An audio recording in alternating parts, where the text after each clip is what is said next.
This is the Flabbergasted Podcast, where we just can't believe you haven't seen it. Every episode, we discuss a movie that one of us has seen and the other hasn't. Follow us on Instagram at flabberpod and subscribe in your podcast app of choice.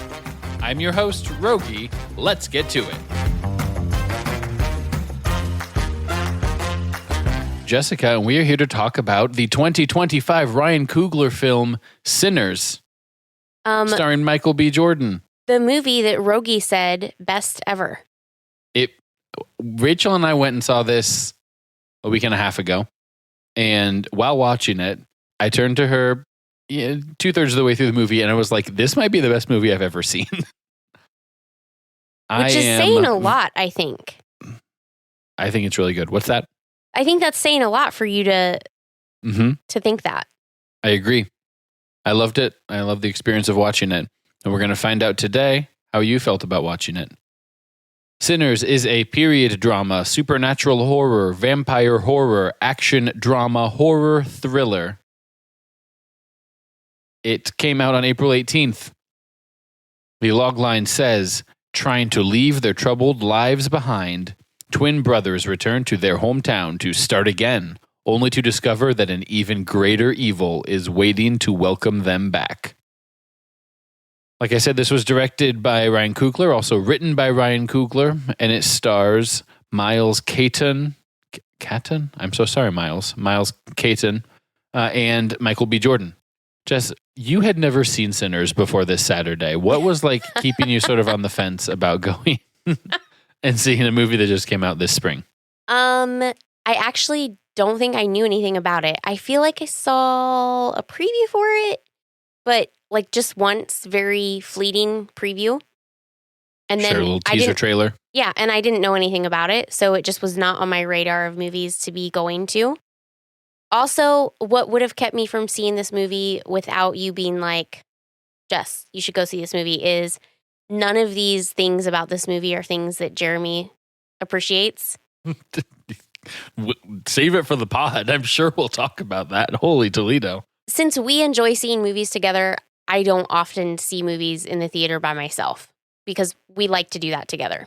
Mm-hmm. So there's a little bit of trade-off. You know, in my younger years, I would go see movies by myself all the time because people wouldn't necessarily want to see what I saw. Not a big deal. But since it's something that Jer and I like to do together, you know, we operate accordingly. Yeah, there's something to be said for the give and take there, I think. It's like you have seen some movies you wouldn't have because he's more interested in them, and I'm sure it's the other way around, and you end up going to the stuff you want to see a little less, but certainly a trade-off. Yeah, for sure.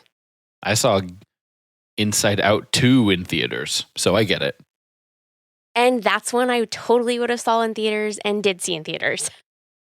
Rachel does sometimes just not even ask me to go see stuff she wants to see, and will just ask her other friends instead, which is great for her. We try to be cognizant of like, this is something that I like, but that you have no interest in, and I won't even burden you with like having to like feel bad about saying no. Yeah, there's like a balance of how torturous will this be for you and how much of it's like for me. Yeah. Yeah. And the way my brain works is like, oh, this is no problem. We're talking about spending $15 like just for me to be in there for something that we both know I won't like. Like there's no question here. Just go with one of your friends that'll enjoy it and have fun, and I love you, you know? Yeah, for sure. Well, hopefully Sinners wasn't a chore for you to go to. I took some notes today, but it's going to be a little bit different because I don't have sort of a running stream of consciousness. Obviously, I guess maybe not obviously. There are people who pull out their phones in the cinema and could be taking notes, I guess, but that's not me. I did not do that.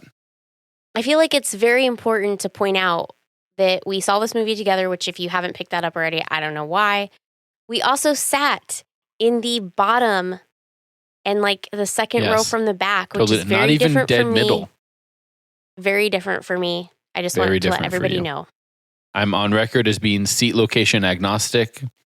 I mean, I, like any sane person, would not prefer to be in the very front row, just from like a leaning back perspective.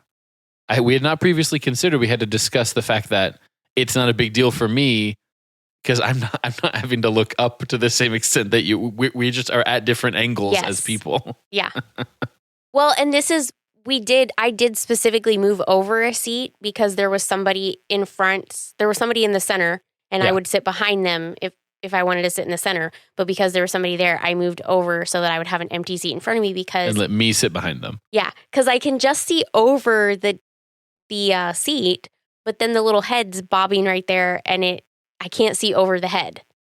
So do you think that you would be less annoyed than me if someone was on their phone because you're like, I'm not gonna be able to see it. It's under the seat. You have less of a vantage point on what's happening in front of you in the theater. Yeah, if they're in front of me, it's not nearly as annoying. If it's a flashing text message, that's annoying.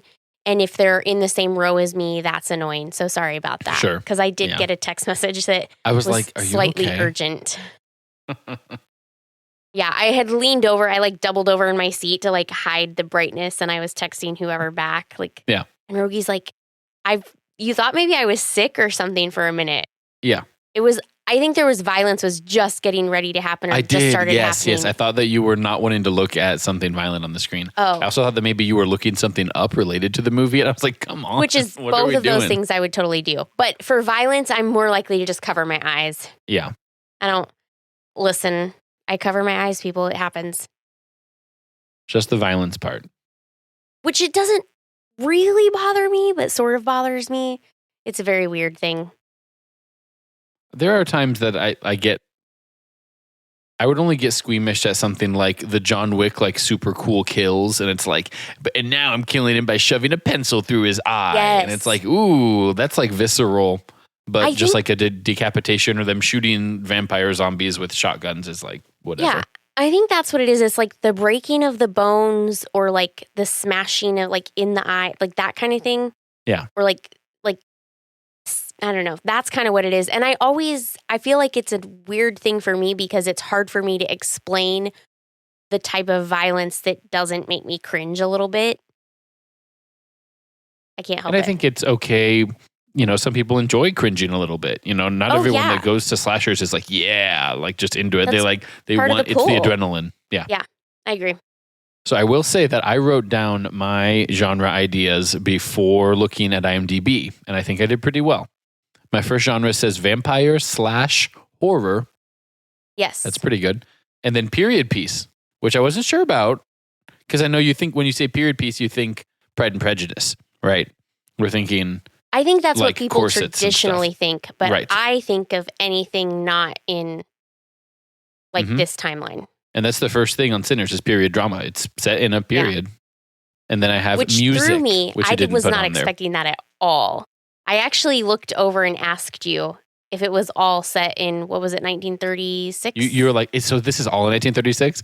The screen had just said 1932. And I was like, yeah, 1932. Even repeating it just now, I said 36. I don't know why. Well, you were remembering what you had said earlier. So, acting-wise, I have a lot of actors that I wrote down as wanting to kind of just get the actor's name out there and the role that they played, because I thought a lot of people did a really, really good job, in my opinion, in this movie. First and foremost, Michael B. Jordan. I hadn't seen him on screen in a little bit. Yeah. I didn't see the later... I assume he's in the later Creed movies, 2 and 3. I have not seen. I haven't seen them either, but I think he is. Not directed by Coogler, maybe. He's looking great.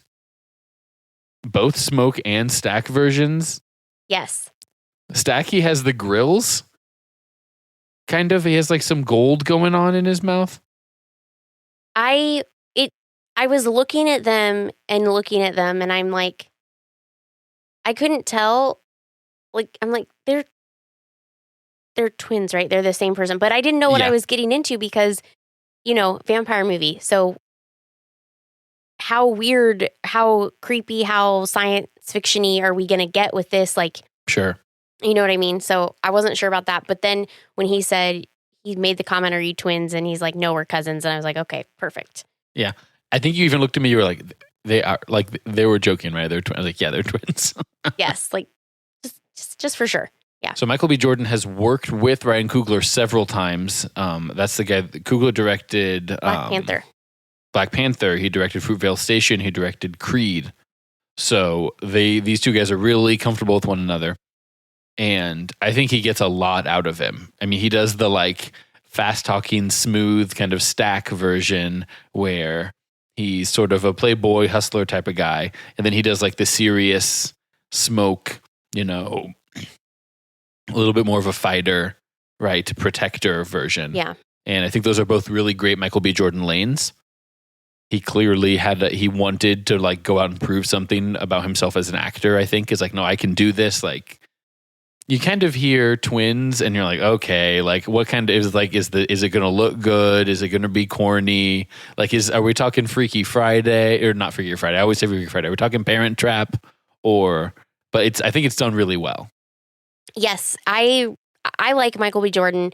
I think he did it really well. Let me ask you, how did you tell them apart? Mostly the color. Stack was red and Smoke was blue. Yep. They also had different hats. Different hats.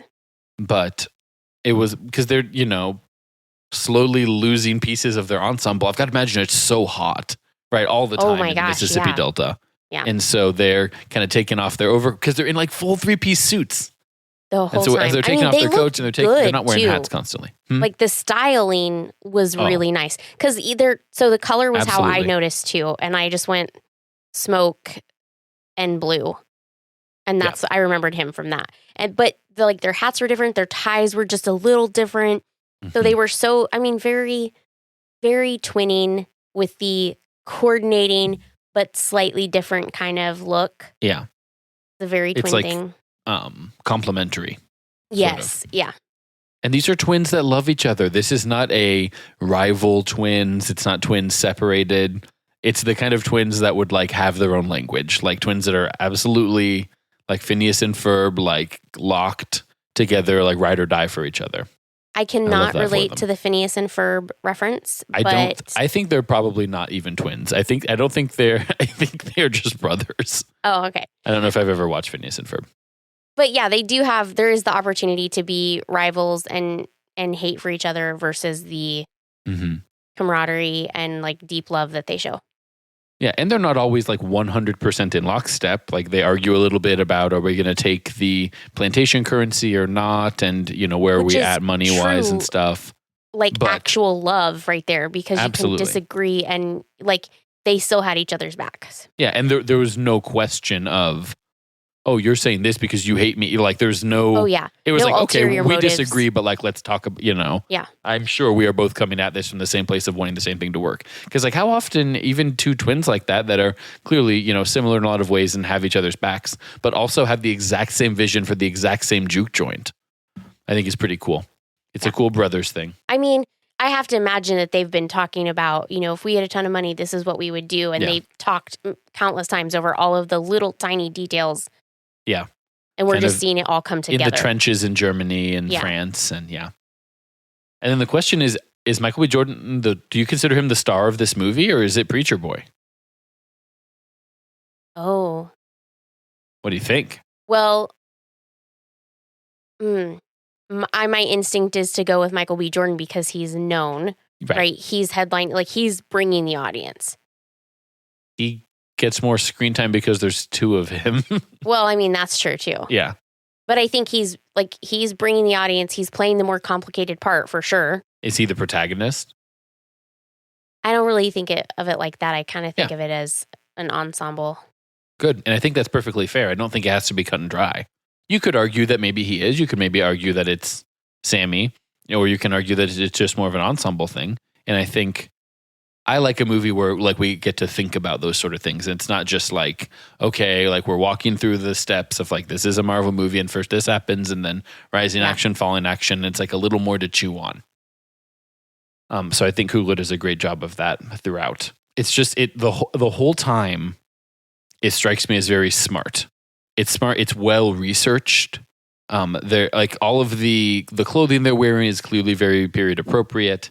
The vernacular they're using, the way their people are speaking to each other, they they say some stuff like there's no punches pulled with like the words that they're using. It's because it's like that's how people would be talking to each other. Yeah. And the way that like the metaphors and the allusions are built, I really appreciated. Because we haven't even so Sammy, I guess spoilers. Oh, we don't Spoilers. usually do movies that are this new. We haven't really spoiled anything to this point. I don't think at all. We haven't talked about the plot yet. But if you have not seen Sinners, I would recommend going and seeing that before listening to us, probably. For sure. We've got Sammy. We see him. How did you like the flash for like the one day earlier sort of? The very first scene is them talking about the magic of music. And then we see Sammy driving up to the church and going into the church with the broken guitar. And then we cut back 24 hours. And then we cut back 24 hours. And so right when that happens, I know two things. I'm either going to love it or I'm going to hate that this entire movie takes place in one night. Like, you can do that really well and you can do it really badly. Yeah.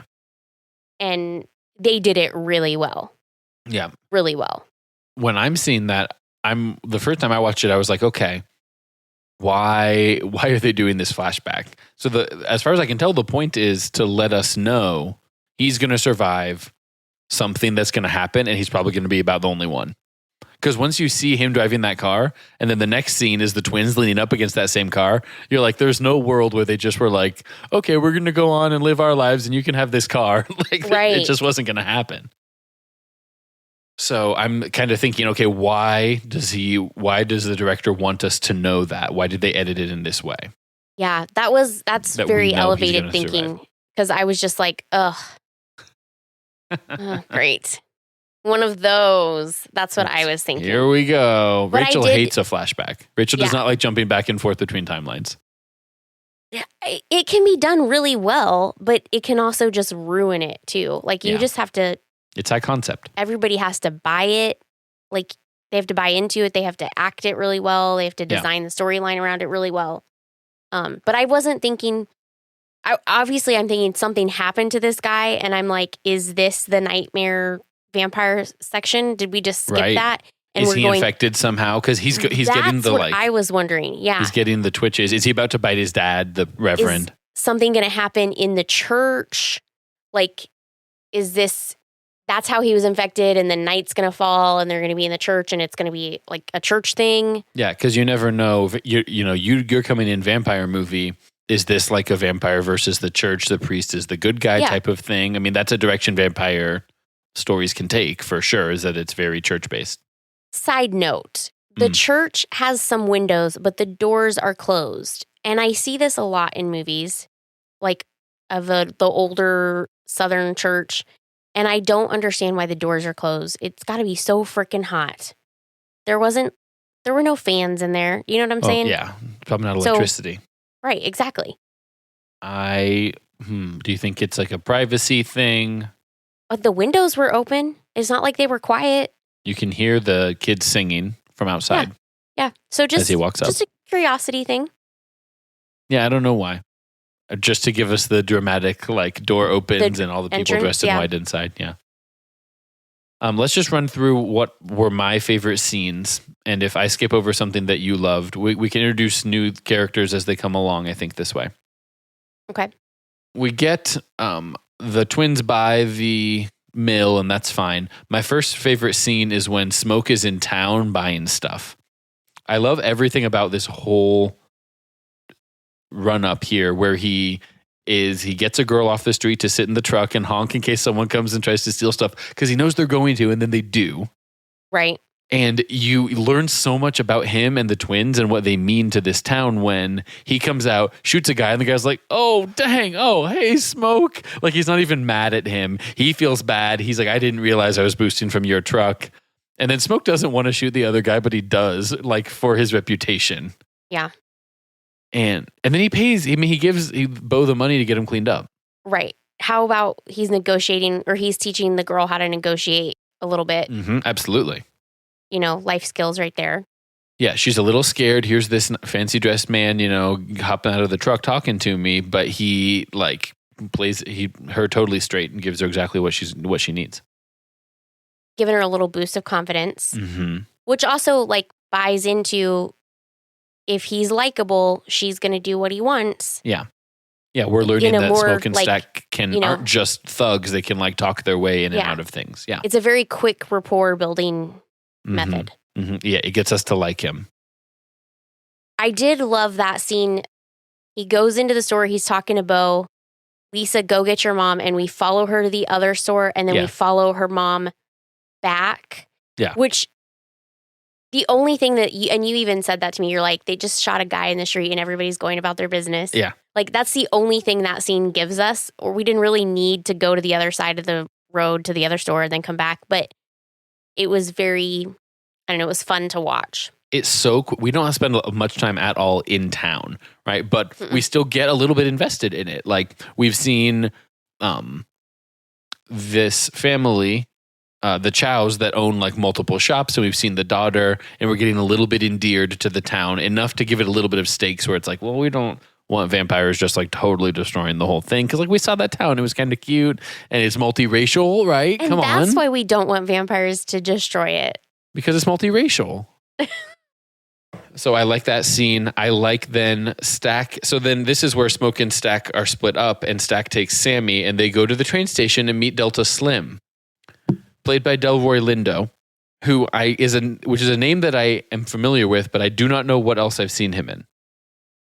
Okay, I'm going to look it up real quick, because I know I've seen him in other things, but I don't know. Yes, I think he's a well-known and very prolific actor. Known for Get Shorty. He's in Malcolm X. The Core. Oh, I know him from The Core. Oh, okay. Like, specifically. This Is Us, Marvel's Most Wanted. The new Point Break. Should have looked this up ahead of time. Oh, I also know him from Sahara. Okay. You be knowing people from movies I've never even heard of. Gone in 60 Seconds. Oh, I know him from that too. Cider House Rules. Yeah. These are movies I've heard of. His voice, I connect with people's voices very quickly. He's well cast here. I mean, as a drunk blues player. Oh, yeah. He has a good voice for it.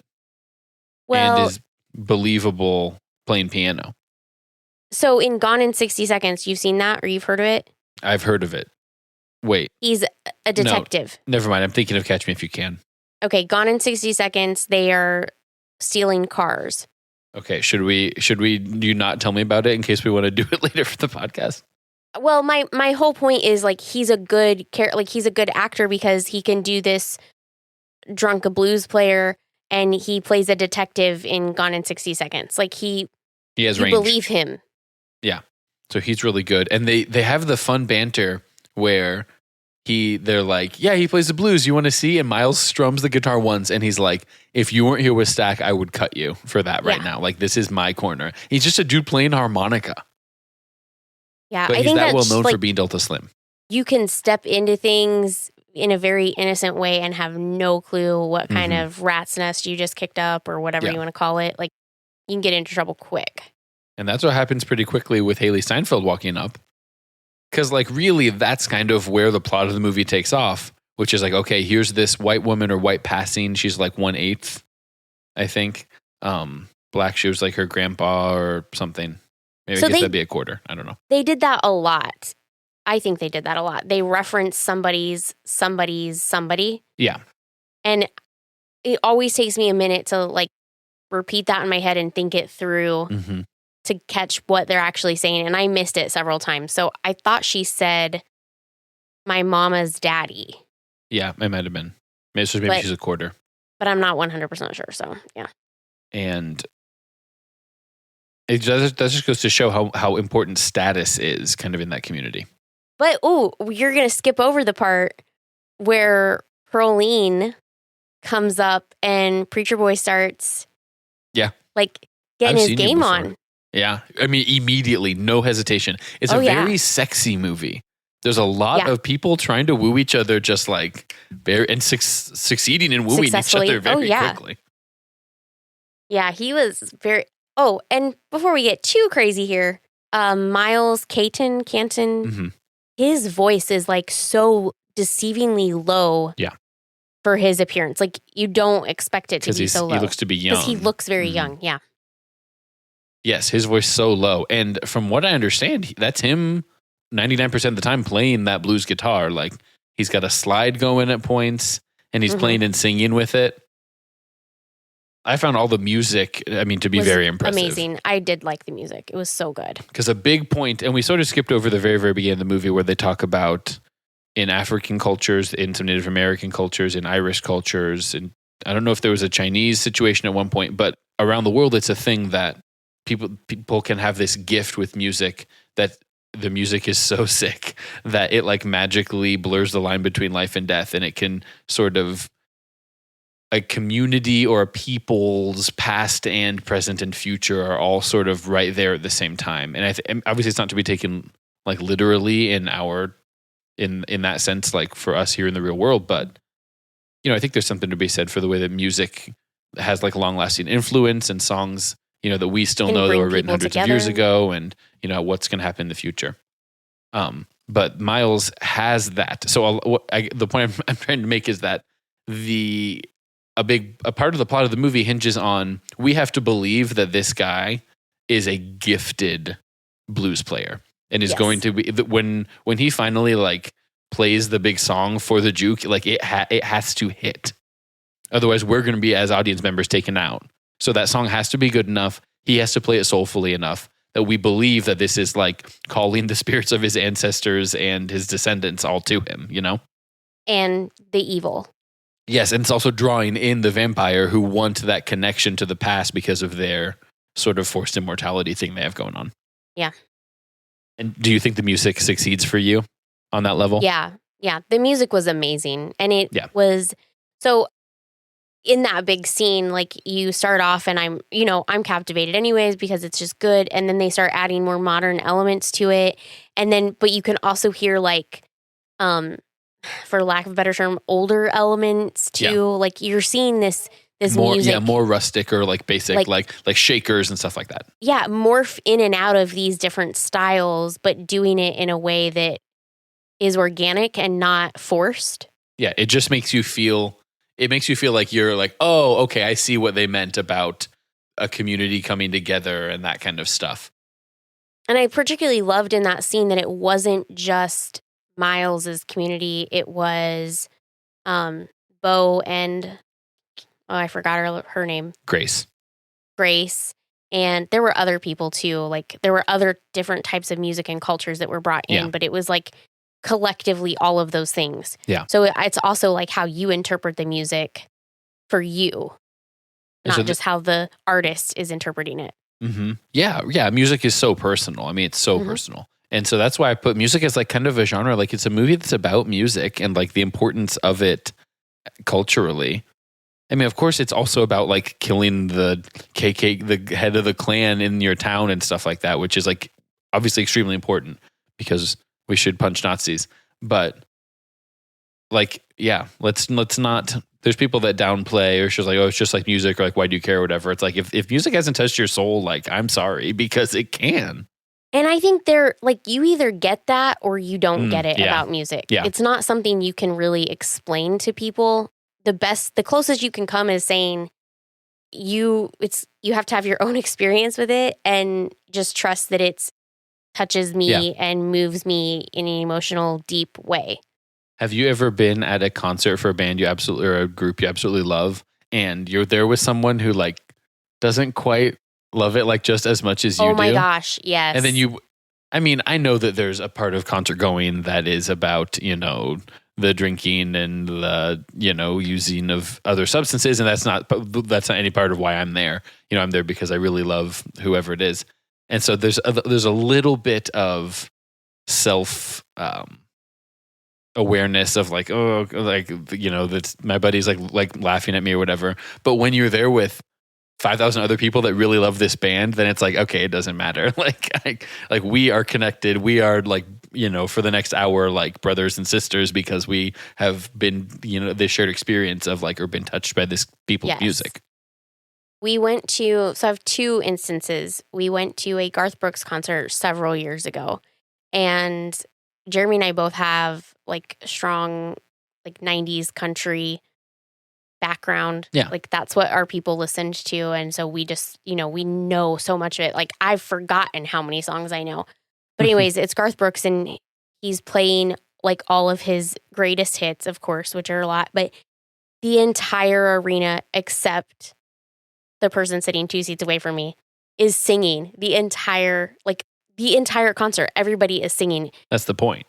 And the person 2 seats away from me is messing on their phone, texting somebody. They're sitting up, they're standing up, they're sitting down, they're standing up. They're just like, they're talking about like other stuff and they're just not being in the moment. And I remember being so freaking annoyed. It was just crazy. But it was so cool to see how everybody came together. And then my other thing is, we went to see Hugh Jackman's one-man show. Oh, sure. And like, if you have listened to me on any of these podcasts historically, you know that I'm a big fan of his. And literally tears welling up in my eyes just listening to him sing. And I got to tell you, like, it's not like I know this guy. It's not like, right. You know what I mean? But also you do. Like your heart says that you do. Yeah. But your brain knows that you don't. Yeah. Yeah. So it's very, very weird and very emotional, but like tears. So, yeah. So music can move you for sure. And it can also be annoying when people do not get that. Yeah. Well, and I feel that I get a very similar feeling at Pacers games sometimes because I, have absolutely loved this team since I was a little kid and we kind of got indoctrinated into it by our mom who was like, she's told me later that they purposely put on all these games so that she could, and she was like, I'm good. This is what I'm going to do. I'm going to sit there. I'm going to watch them with them so I can get the same attachment. So my kids and I grow up, as they get older, we're going to have something that bonds us together, which has been true. That's very forward thinking. Yeah. Yeah. Crazy. That's crazy. One of the wisest things she's ever done. And so now, they're a good team now. They've been mediocre to bad for plenty of years in the last 30. But it's a big thing for Jacob and my mom and I to get tickets and we go and then we bring Rachel. And there's been times, Rachel's going to be so mad for me saying this on the pod. There's been a couple of times that Rachel's, maybe she and I like had a tiff about something earlier in the day and she's just kind of like sitting there like playing games on her phone like during this game. And I'm like, this is like a borderline being here where the Pacers play and like I'm surrounded by the fans with the face paint and like doing this stuff and I'm wearing the Pacers stuff and she's like, well, I painted my nails and like I support you, like, oh, whoa. But like I either love it the way that I love it or like get out of here because like I need only 100% Pacers energy right now. And she has done better at that at sometimes rather than others. But now, I mean, like she doesn't watch the games with me. Not that she hates it. She's just genuinely not interested in it. So I've had to come to terms with, I can't, when she tries to sit there and watch it with me, every time she goes, oh, darn, it just sounds like she's being condescending to me. So it's similar. And I think that's just really speaking to the concept of like communing with other people, like what brings people together in sports, something that can do that. And music certainly is as well. I just want to say for the record, Rachel was over here one time while you were watching a Pacers game and we turned on the last, 20 minutes or something like that because we were doing something and she was paying attention. Oh. And she was like, I don't know. She said like, oh shoot, or something like that about something. I'm like, what happened with our project that we're working on? And she's like, no, I was watching the game. And I was like, okay, I don't care. Right. And that's fine. But that's sweet of her. I want you to know, she does try. I witnessed it. Do you think it's because she cared about the outcome or because she wants them to win so I will be in a better mood? And it's like very practical. I don't know. I think she genuinely just was trying to like cultivate and invest in something that you love so much. That's so she's sweet. Just trying to make sure she can pay attention and talk to you about it. I think that's what she said. I want to be able to talk to him about it. Yeah, and it takes time. 100%. It's not. Well, you've been building on this for 36 years, 32 years, 34 years. I'm 33. I've been watching Pacers games since like 97 that I could really remember. Yeah. So it's which is a bummer because some of the best ones were like in 95, but that's okay. You can go back. You can rewatch them. Oh, and I have. So yeah, I mean, I don't want her to have gone through the pain and suffering that I have. Like it's not worth it, but it does take a lot of time and that is very sweet of her. I should give her more credit. You're right. Okay, we are 2 bullet points into my favorite scenes from this movie. We've hit the first 2. We're driving around. Do you like Sammy driving around up and down the cotton fields with Stack, picking up cornbread, playing a little bit of guitar, hearing Delta's stories of what happened? I enjoyed all of those scenes. Yeah. You get really invested quickly. Yeah. And that's what I mean when I say you can do like a 24 hours earlier and the whole movie's going to happen in one night really badly, or you can do it really well. And they did it really well because they weren't like shove it down your throat, get invested in these characters. It was like very endearing, very organic. Yeah. You liked them. And that was great. And it's not like here's a bomb that's going to explode if you don't clip the wire. It's just like here's people living their lives and I promise you're going to be rooting for them 45 minutes from now. I'm rooting for them now. Like I want them to get their place set up and have a successful opening night, And then once it gets set up, I just love everything at Club Juke. Once things get going a little bit and there's music playing and it talks a lot about throughout the whole lead up to it, there's a lot of talk about this. We want a place where these black residents, these sharecroppers, these plantation workers can go and feel like is theirs and feel like they are completely free, that they've got not necessarily ownership, but like this is a place that's by me for me. And they just achieve that. There's this like magical kismet that happens in one night where like, they knew what everyone would want and they were right. And the joy that these folks are wearing their very nicest clothes and like just immediately letting themselves relax and like de-tense. So, and you can see it on everyone's face. I have to think that's because of the reputation that Smoke and Stack have. Mm-hmm. Like that they had built upon before they went away and everything. You know what I mean? So people knew. Yeah, I wonder if there's a parallel to any kind of real life like gangster or because it's like, yes, obviously they killed people and like they clearly ended up stealing stuff and that's how they got this money and this beer and this wine. But there's something about the community that's like, well, yeah, these guys, but like they're ours and they're here for us and they do support the community. I can't speak to a real life gangster, but I have to think that part of that is just the integrity of they do what they say they're going to do. Yeah, right, for sure. So people latch onto that because it shows that you have integrity, but also they know what they're getting. Yeah, there's not a mystery. They didn't gain their reputation by swindling people and doing fly-by-night stuff and trying this and trying that. It was like they did some stuff that maybe wasn't great, but they always followed through on the stuff they said they were going to do. Yeah. Or at least you're picking that up. And sometimes you have to do stuff that's not great to get yourself out of, there were sharecroppers. Like, what would you not do to get yourself up out of that situation? Right. Including, like, kill their dad, right? Who it sounds like was abusive to Stack. We hear later. Yeah. From Smokes. Well, no, from Stack. Stack is telling Sammy about it. I don't remember. They're twins, okay? It can be a little hard. But it's funny because I shouldn't say it's funny, but it is like sort of a callback because as soon as Sammy gets in the car, they ask him, how's your daddy? Is he hitting you? Like they just point blank kind of like get into that with him. And they're like, okay, he was always a good man because they know that that's their dad's brother who like wasn't. And so that's what's I think cool about the writing and dialogue and stuff is that we don't have that much time to get invested, but it all works. Really, it all gels together quickly. And I thought that same thing. Once they tell him about, our daddy beating us and Stack mostly, I was like, oh yeah, that's why they asked, right? It connected well. Mm-hmm. It was memorable enough that it connected back. And so in just a few lines of dialogue, they gave you everything they needed to give you.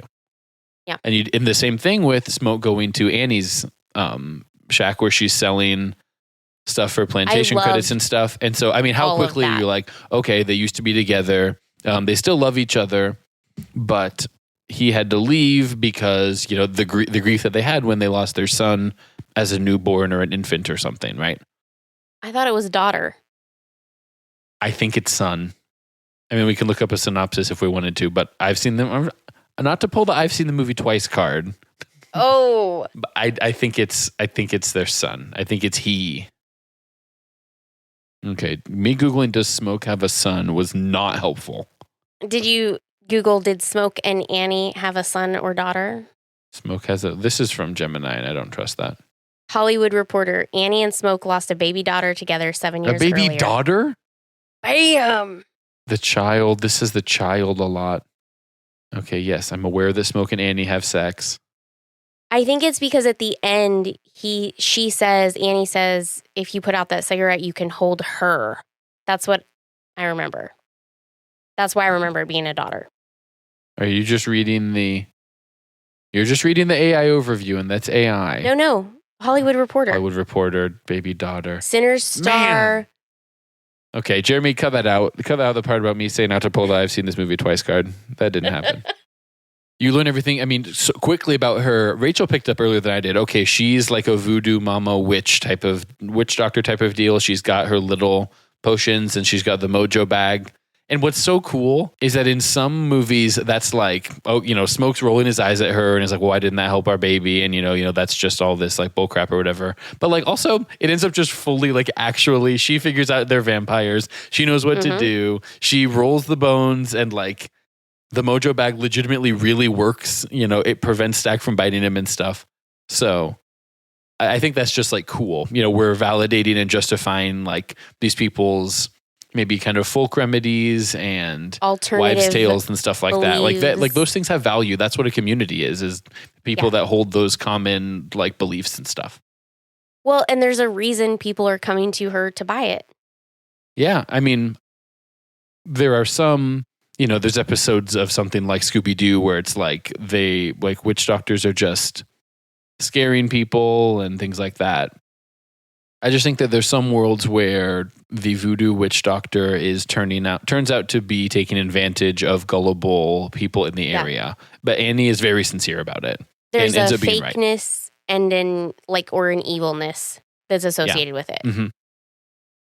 And that could be like our perspective as like Midwesterner, like white Christian Midwestern. It's like all the movies that we see, it's like they're coded as evil and stuff like that. But I'm always on their side if there's a greater evil. Because I'm like, those are the people that know what you have to do. Why are you not asking them? Got to work with her. Annie's just super great. I think she was my favorite character, by the way. Really? Yeah. It's easy to say Smoke for me, I think. He's logical. He's thinking through it. He's on it. And he fights really successfully to protect people and stuff like that.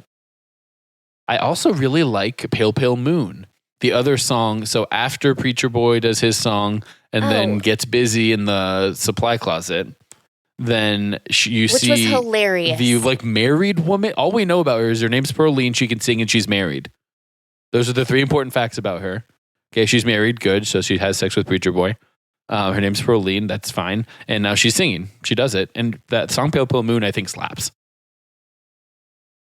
I didn't love it. Really? That's one where it's like you get like people sort of pounding the floor, and that was the one that I felt got people the most like all in kind of a trance-like state being into it. I don't remember what was going on during that particular scene, but it was distracting. They were happening together. Yeah. Was distracting to me. I think that's around the time when things start to go off the rails a little bit because there's a guy that's cheating at the dice game and Smoke has to go deal with that. And then he's like, go get Stack. And Stack is... So that's when Annie or Miss Mary, she'd already gotten vampire bit. Okay. And she gets invited back in and she's infecting Stack at that point. Okay. Yeah. So I think all of that's happening kind of while... And then like she finishes the song right about when they're shooting... Well, the song might end because Smoke is shooting Mary and then nothing happens to her and she just runs back out. Yeah. When she's a vampire. Yeah.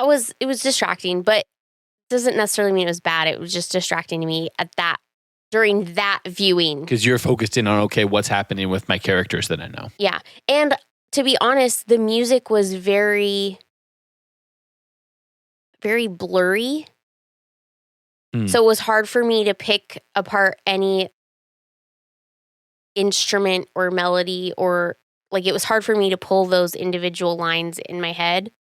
So it all sounded very muddled is maybe the way I want to say it. And there's just a lot going on, I think, at that point.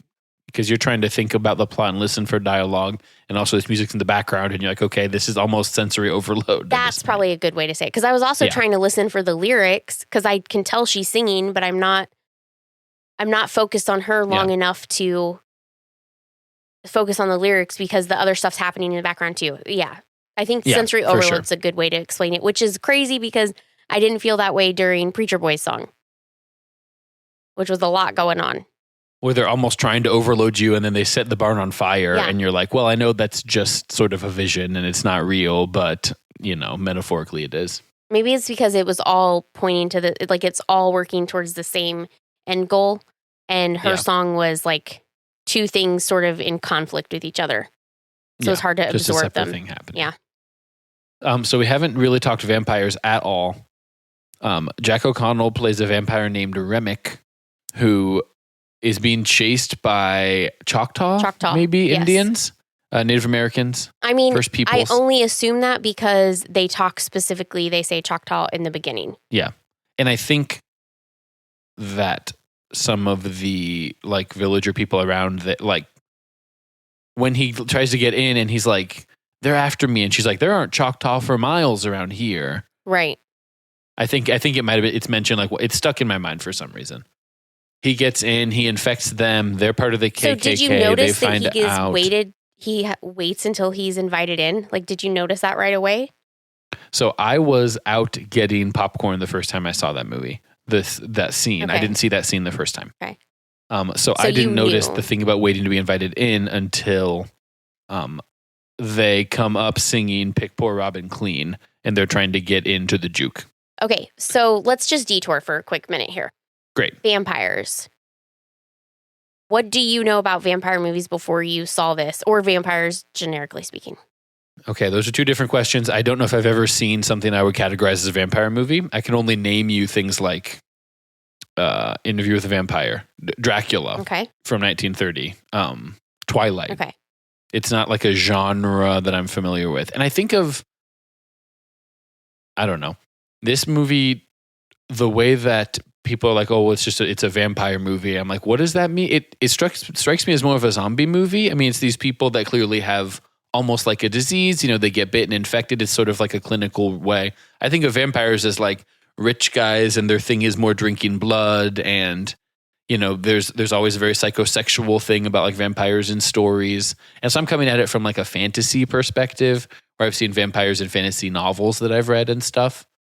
Okay. Obviously, I know garlic and wooden stakes. And there's a thing about them crossing over or being on like moving water, like rivers or something. And then I kind of knew about them having to be invited in, and they can't see a reflection, right? Yes. That's a vampire thing as well. Usually. So I don't know. I don't have a lot of experience with, I don't know what a vampire movie is. If you've got all these movies, you're like, yeah, vampire movie. Van Helsing. Not seen it. Vampire movie. So I was trying to think after we saw this, what's my earliest vampire movie? Because for whatever reason, these are things that I have just collectively watched. Although I want to say on the scale of I know all the vampire movies or I don't know any, I'm firmly in the middle. Okay. But I don't know any. In my view here, they had vampire movies that followed the very three specific, you have to be invited in. Oh, sunlight kills you. Of course, yeah. Have to be invited in until kills you. Sometimes there's a cross involved. Yes. Sometimes, like I said earlier, it gets religious. Yeah. Cross, holy water, stake through the heart, and garlic. Yeah. And so those are your usually traditional vampire rules. I would call them rules. And then other movies, you see more movies and they take away some of the rules or they add some of their own to make them fit the world they're building. Yeah, there's immortality and super strength and turning into a bat and stuff that's more optional vampirely. Yeah. So, and sometimes they're these vampires are just humanoid with fangs. Literally that's it. And sometimes they are very much more monstery looking.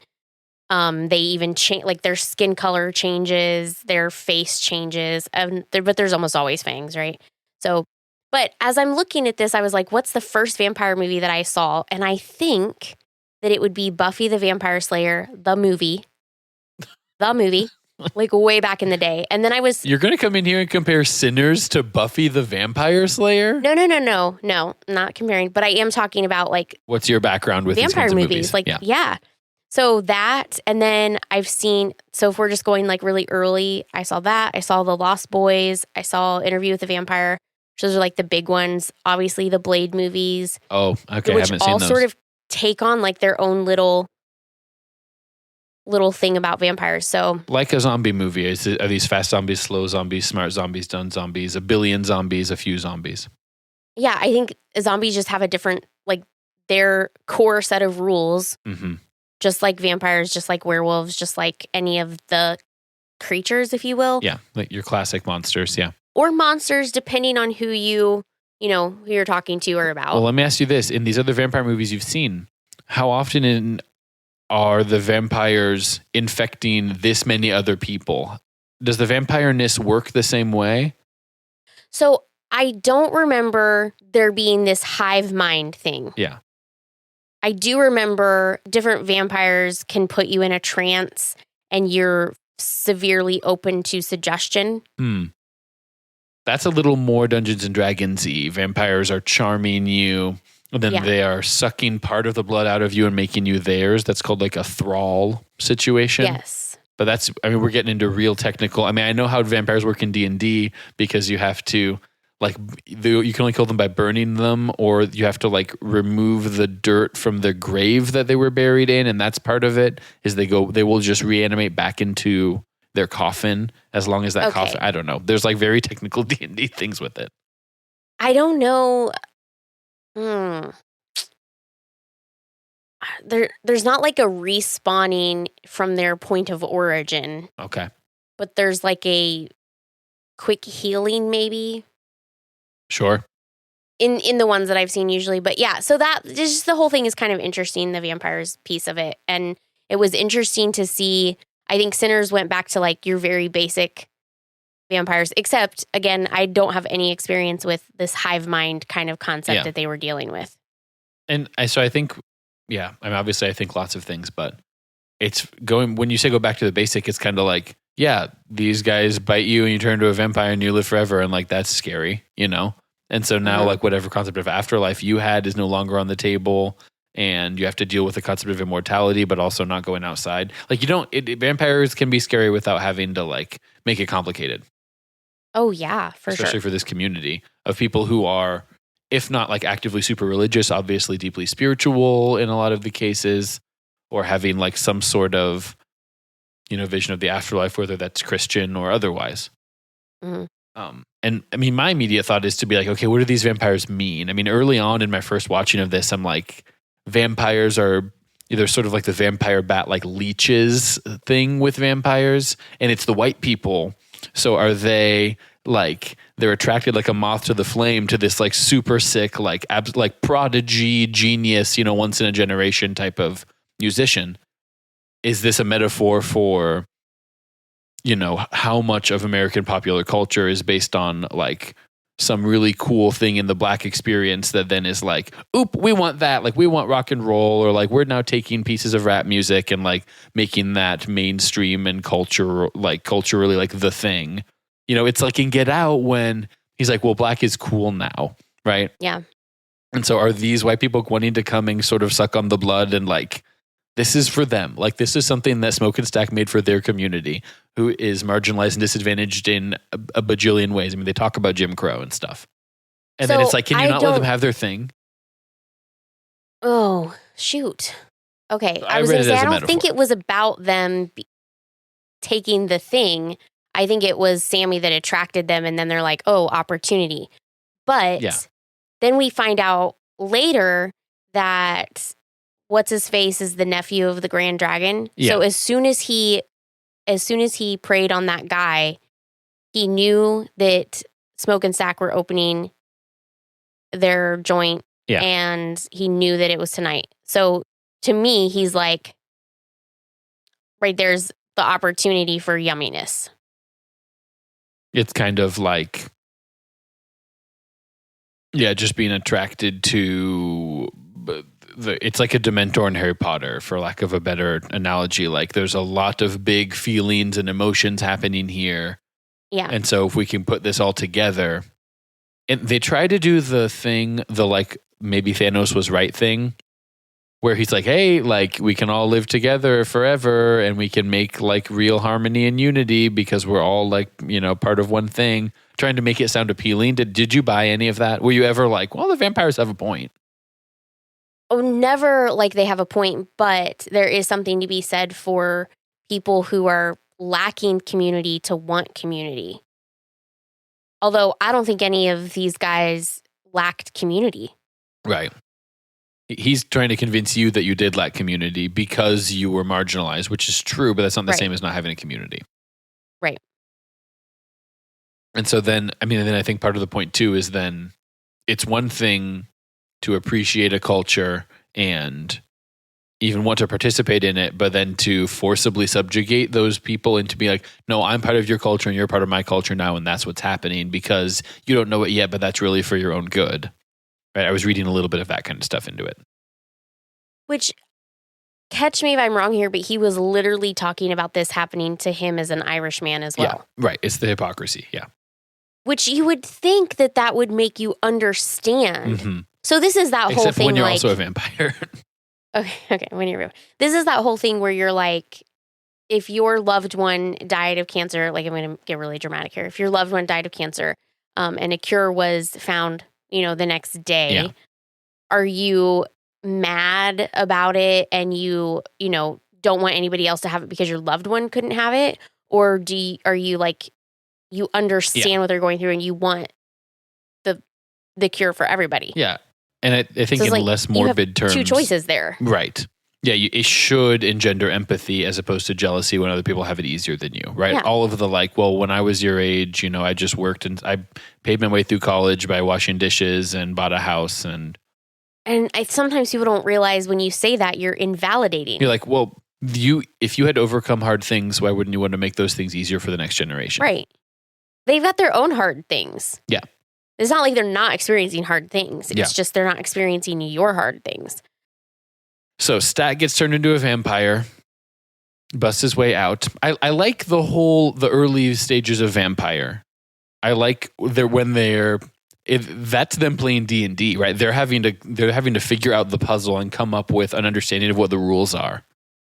Right? The early on, when they start narrowing their eyes, Cornbread's like, well, invite me in, and then I'll come in, and I'll, fix him up. And she's like, why you need us to invite you in, Cornbread? You're a big guy. Push us out of the way. Huh? That is definitely one of my favorite scenes. So satisfying, because you're like, yes. How often in a movie, especially any kind of horror movie, you're like, you idiots. Like, do the smart thing. Don't let them in, Don't go out at night. And Annie's don't go out alone. there. She is on top of it. She's on it because... She's like, This is classic black woman. I mean, she's had to go through so much and she has to be on it and she has to have an eye for detail because she's grown up with less advantages than anyone, Yeah. And just put in all the situations Annie's been in. So there's so much wisdom, like inherent wisdom there. Yeah, that was definitely in my top scenes. Yes, right there. So satisfying. And because Cornbread, Omar Miller is playing that is so funny. Where he's like, I had to go pee, and then it turned into I had to poop, and then so what are you gonna do? Yeah. And they continue to play that stuff for comedy because pretty much at that point you're like, okay, they get that these are vampires, and we understand how this is working now. And then later, and that's what makes Grace, Bo's wife, the Chow family. It's so infuriating because like, okay, he left an hour ago, he hasn't come back with the car. He's a vampire now, and she sees him, and she just. She can't make the logic part of her brain overcome the heart part that wants him and my daughter, and he spoke Chinese to me, and like I need, she sees him through the window and he's singing "Pick Poor Robin Clean" and pointing at her, and he comes to the door and he's like, "Come on," and she's like, "But Cornbread's eating a guy's face right there." And he's like, "Oh, he's just hungry. Just Cornbread being hungry." Like it's all good, baby. Yeah. The acting, I mean, he's great. I think he's great there, and she's great because you're so mad at her when she invites them in, right? Oh, yeah. So they did two things during this part that I recognized from other movies, or it put me in the mind for other movies. They did the thing where they literally have the comment, "We just have to stay here until sunrise." Yeah. Which made me think of the vampire movie From Dusk Till Dawn with George Clooney. And it's basically this thing where they go to this rest stop and it's all vampires, and they figure out that they just have to like survive until the day. Not getting too deep into any of it. And then the other thing that they did is, and I'm pulling like way back into these movies here, but there's a movie called The Faculty. Okay. With Josh Hartnett, and the group of people that are like your survivors are standing in a circle, and they have to like smell salt or sugar or sniff it or something. I don't remember exactly what it is, but they're trying to figure out who the quote traitor is on the team or whatever, who's actually a bad guy, because, they have somebody in the group that's doing the bad things, or is the evil.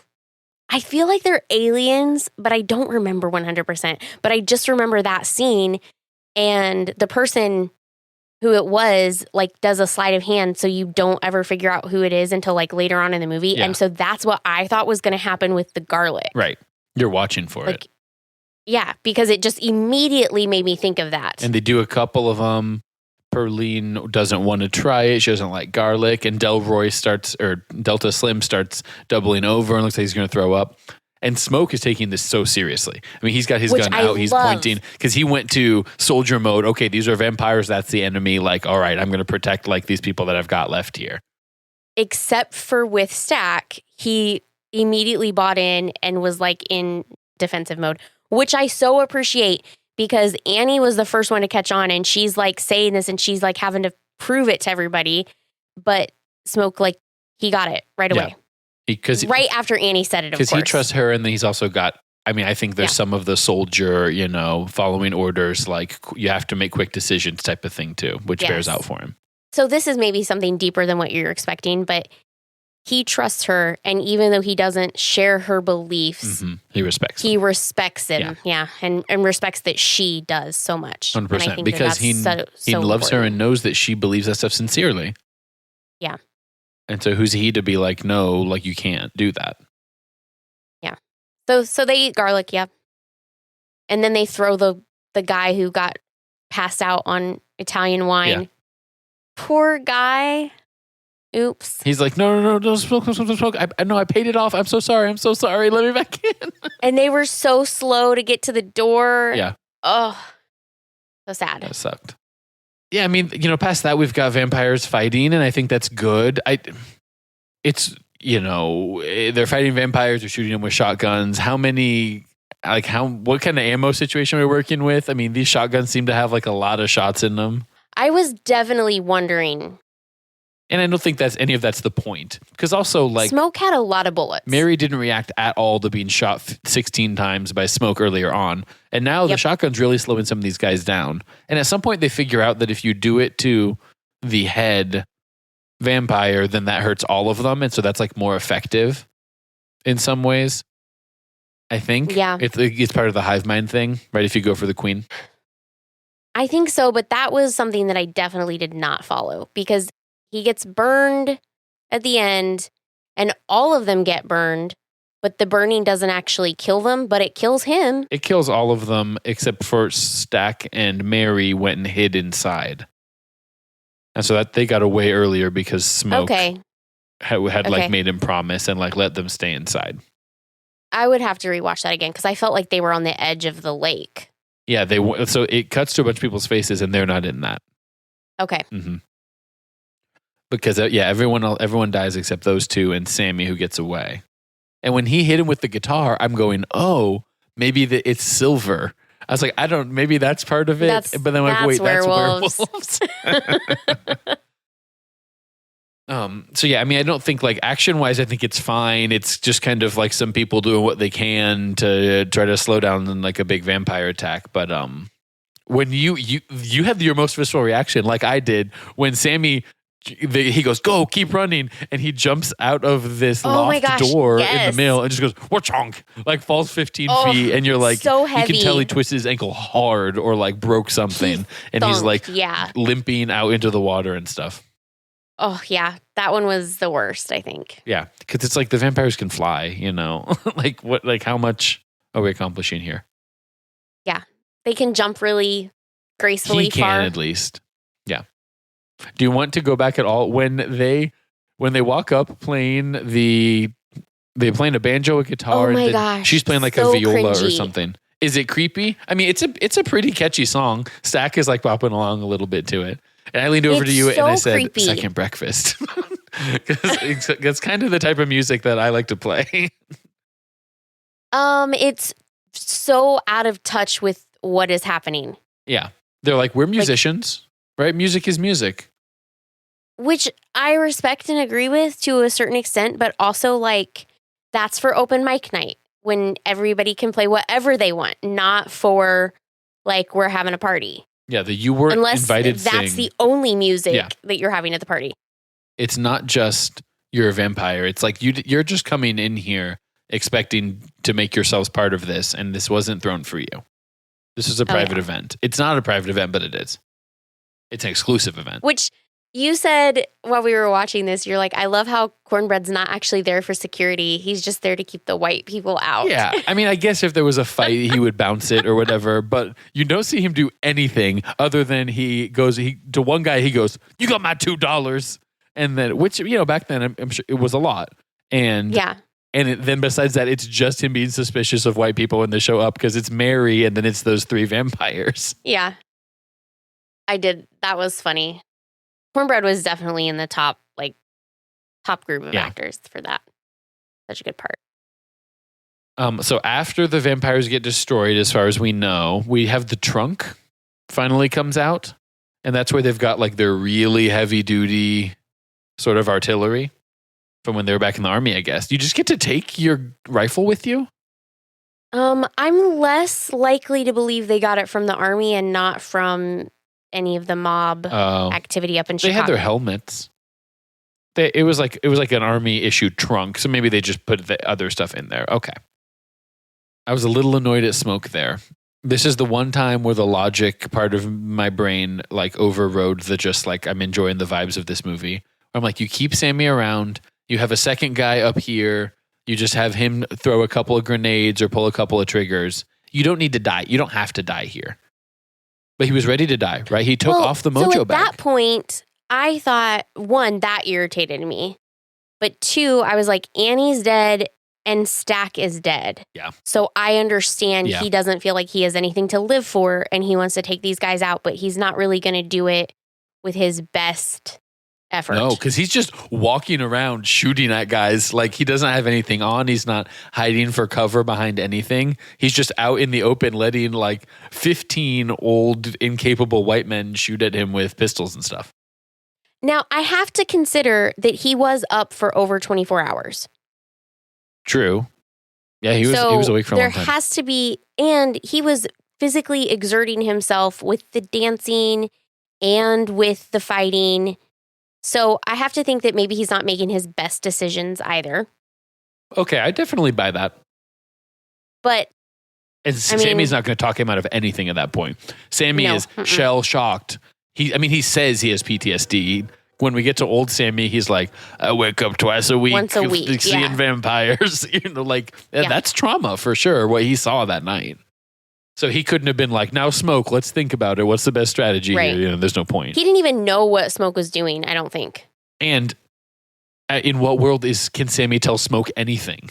Smoke is big cousin Smoke. Yeah. Like that this isn't a give and take conversation relationship thing. Doesn't he gets yelled at by Smoke? Yeah, Smoke. He gets popped in the face. Well, that's for when he's like, Smoke, don't point a gun at her. She just doesn't want to eat the garlic. It's like, shut up. Oh, yeah. That one. I was so on Smoke's side. Smoke also has this whole conversation where he's like, look, this is your last night playing in a juke. Like, if I find out you playing a juke, I will come and shoot you. Like, you need to go build a better life for yourself than being just like a blues musician. Which I'm like, why did you invite him? I don't know. I think we're supposed to think that Smoke realized at that time. He's like, oh, I see where this is going to go. More than he had, because previously it was just like, can we make this work? What are the finances? Like, what's our plan? And now it's like, now that it's in practice, okay, actually, like, we don't want to do this. You can change your mind. But we're also, I think, at that point meant to be like, by the end of the movie, it's like, okay, well, he wasn't perfect. Smoke and Stack aren't perfect. They're great. Sure. They're great examples of, this community would hold them up as some of their best. They're our biggest, brightest, fastest, strongest. Most charming, all that kind of stuff. But he's like, I've seen a million musicians, they think it's fun for a while and then it gets old and they're traveling. Look at Delta here. And Sammy goes off and ends up becoming the, blues musician of the age when he goes up to Chicago. So it's like people that have that gift can succeed, but it is a 1 in a million shot. Yeah, I wasn't sure where we were going at the end there. You're talking mid-credits? You're talking Stack still being alive? No, loved that. I wasn't sure where we were going when he's back at the church. Yeah. Sammy has to make his own way. That's when he has to decide, okay, I've seen literal vampires. They're the devil, basically. Does that push me into the arms of my dad and the church who's telling me to never play music again? What's more important is my fear of these vampires and that kind of stuff, or my love for music and what that does for my life. Which is completely crazy because music can be just as big of a part of religion. Yeah, 100%. As it can not be. And so it's like, was his dad just trying to get him to performatively like, okay, you renounce it now, but like, we'll clean you up and we'll get you back here playing this little light of mine, for church in a couple weeks. But in the moment, I don't know. Bigger he was like, you have, it felt huge. Like, you cannot play. That's what it felt like. Yeah, that was definitely interesting. Loved the mid-credit scene when we see old Sammy. And so if you know Debbie Mazar, if I'm saying her name correctly, love her, absolutely love her. That is who Haley Steinfeld looks like when she walks in. Okay. I thought that's who it was for a second. I thought you're showing was like me pictures. I was like, I don't know who these people are. Oh my gosh, she's like, I really like her. But anyways, she was definitely channeling that. And Jeremy and I looked it up and we were seeing all kinds of like little things on the internet. Like she looks just like Debbie when in this scene, blah, blah, blah, and all that stuff, which is so fun. So Haley Steinfeld, do I only know her from being Hawkeye? I did see Hawkeye. She was also in the Pitch Perfect 2, I think. She looks like she was in 2 and 3. I have not seen any of those. She was also with like some Disney movies, I think. She's the voice of Gwen Stacy in the Spider-Man or Miles Morales movies. And then she's also like a singer. She's like music videos and stuff. Oh, she was in Bumblebee. Is that like a Transformers movie? Yes. Yeah, it's not happening for your boy. You don't like Transformers? I don't. That's not a thing for me. So they come back, and it turns out Stack and Mary have been alive all this time when Miles is already really old.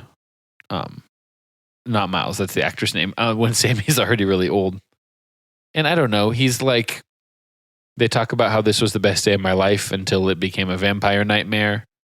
And Stack's like, yeah, me too. Honestly, me too. It was the last time I saw my brother, last time I saw the sun, and we had our juke. Like, we had what we wanted. It was all there. And what's the only way? I mean, it's a metaphor, The vampire is drawn to Miles. It is drawn back to Sammy because what's the main way he can relive anything from that night? It's by having this guy play that guitar. Mm-hmm. That's the way to do it because the music can take you back in a way that other stuff can't. 100%. I can't add anything to that. Like, yeah. So smart, so good. I particularly appreciate that Stack did not bite him. Right. Yet. I don't think he would because if he didn't do it for 70 years, he gave him a choice. Yeah. And I appreciate that Stack and Mary. Mary got together or got to be together long term. Yeah. Even though it's like long term. Forever term. was because Yeah. they weren't previously together because Stack was like, I love you and I would love to be with you, but you're not going to be safe with me. It's one of those things. You know, and then so, well, why do you get to make that decision for me? And then everything devolves from there, right? And so now they're safe, and so they can be together because it is safe with him now because she's just as dangerous as he is. Yeah. I really liked that end scene. And, you know, fun fact, he named the place or the record or whatever, Pearline's. Oh, that's cool. I think Smokestack Records would have been a good record label name too. Oh, yeah. That would have been good. Yeah, you see him sit down and he's like, we got 2 more. And then he says, come on in. And you see his eyes, you know, either turns his head or his eyes widen. And you're like, oh, shoot, what do we got here? Anytime you're inviting someone in, I mean, that's trauma. Like that'll have that reaction. I'll do that to you. Mm-hmm. To what he went through. So this is like verbal consent of inviting somebody in. Like you have to say mm-hmm. it. You can't just like gesture. And so I don't know if there's more to that, like that, if that's in some way a metaphor, or if that's just like, this is a vampire thing. You know, I don't know what the director's thought process is there. Like at the end, or that you have to invite? Just in general. It's like, is this something we're supposed to be taking away as like the concept of inviting people into your life? It is, 100%. You know, and giving affirmative consent. Like, is that part of the movie? It can be if you want it to be. Art is subjective. I think it's important. Like, pay attention to who you're inviting in. Yeah, especially to your life and in like to, you know, be intimate with you. Not, literally, yes, but also like who you're bearing your soul to and who you like are sharing your, you know, precious moments with, type of thing. Not the figurines; those can screw off. The precious moments figurines, no, not thank a fan. You are cluttering up my house. This is tchotchkes. This is potpourri. This is garbage. I don't need this. What is this doing for anyone? Yeah, those collectibles will get you every time. No, thank you. They will not get me. They will not get me. I don't do Funko Pops. I don't do Precious Moments figurines. Okay. I don't do it. So, Sinners by Ryan Coogler, starring Michael B. Jordan and Miles Caton. Catton. I'm sorry, Miles. Mr. Catton. Come on the pod. Is a movie that I have watched again already, and I will watch again. Probably for the years, on a yearly basis for the rest of my life. And I thought it was really good. What do you think?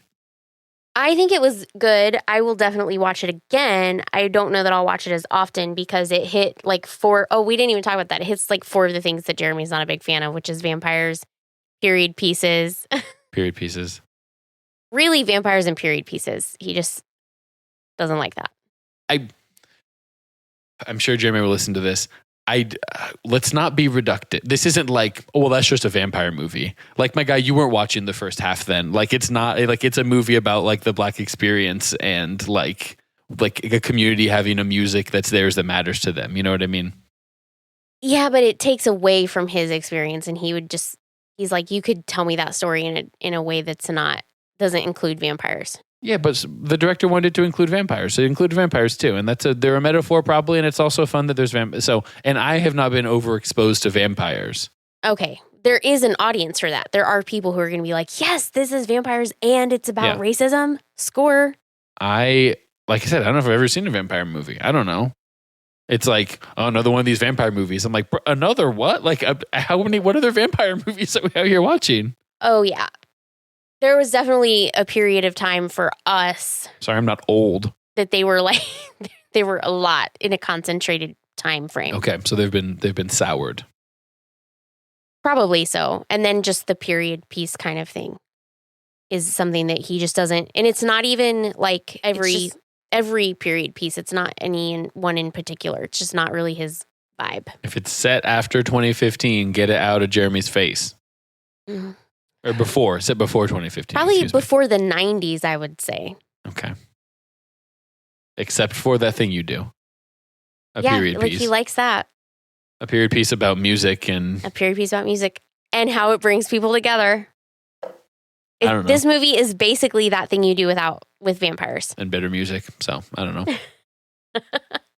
know. Isn't Shade super into jazz?